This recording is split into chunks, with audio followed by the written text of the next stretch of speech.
tinutukso, kayong mga mapagpaimbabaw? Ipakita ninyo sa akin ang salaping pangbuwis. At dinala nila sa kanya ang isang denaryo. At sinabi niya sa kanila, kanino ang larawang ito at ang nasusulat?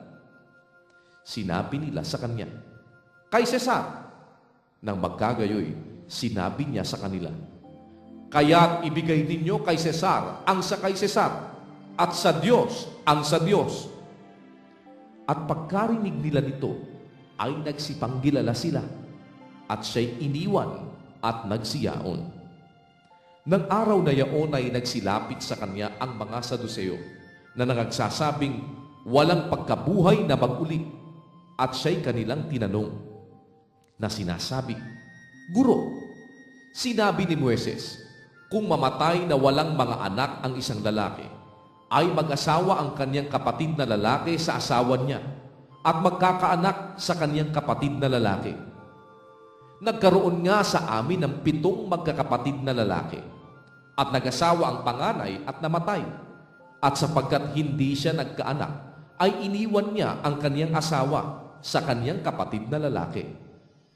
Gayon din naman ang nangyari sa pangalawa at sa pangatlo hanggang sa ikapito. At sa kahuli-hulihan nilang lahat ay namatay ang babae.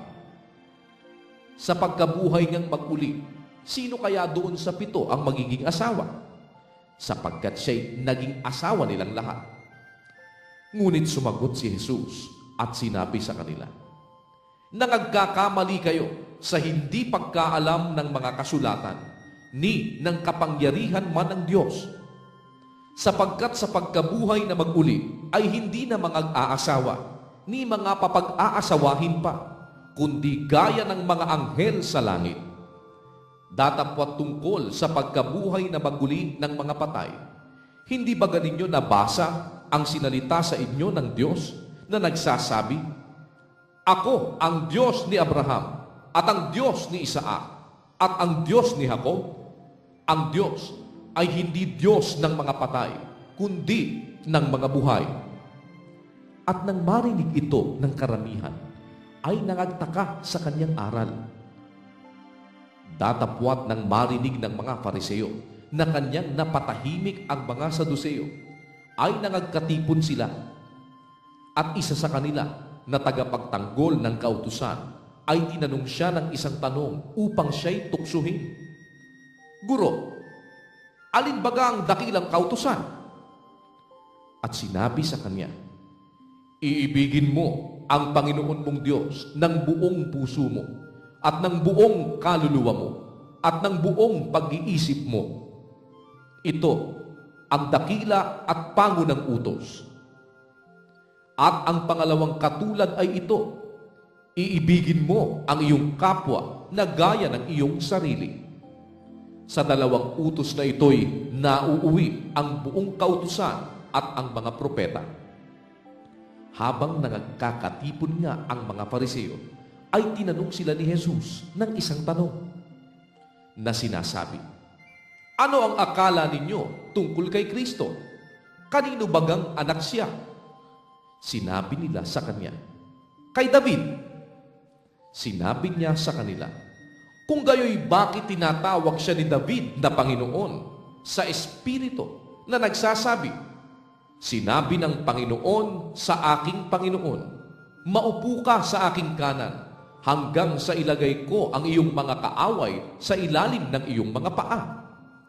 Kung tinatawag nga siya ni David na Panginoon, paano siya'y kanyang anak? At walang sino mang nakasagot sa kanya ng isang salita. Ni walang sino mang nangahas buhat sa araw na yaon na tumanong pa sa kanya ng anumang mga tanong. Nakita ho ninyo siguro kung papaanong sumasagot ang ating Panginoong Hesukristo. Napakarami hong mga bagay na makikita natin dito sa mga talatang ating binasa. Pero kung sakasakali po at meron kayong hindi lubos na naunawaan, sana po ay huwag kayong mag-atubili na tumawag sa atin pong mga linya ng telepono.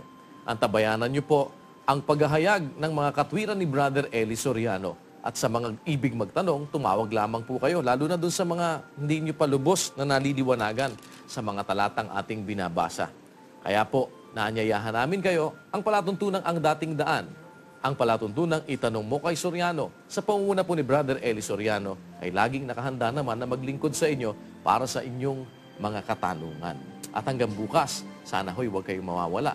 Alas 8 uli ng gabi, kung loloobin ng Poong May Kapal, ipagpapatuloy po natin ang pagbabasa sa Aklat ni Mateo.